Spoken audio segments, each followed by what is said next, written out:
Witam Was serdecznie. Dzisiaj zaprezentuję, jak zrobić odwołanie do reklamacji w Banku Pekao.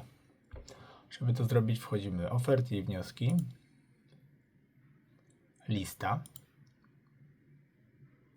I tutaj z rodzaju operacji, no bo tak to byśmy nie znaleźli, bo jak widzicie, nigdzie nie ma nic o reklamacji. Nie jest to takie, moim zdaniem, logiczne, bo powinno gdzieś tutaj być reklamacja.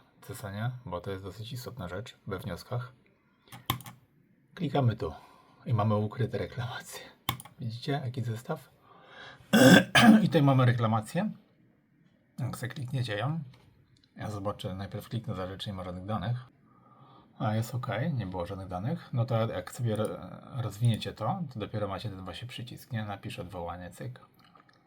W ten sposób składa się odwołania do reklamacji w Banku Pekao.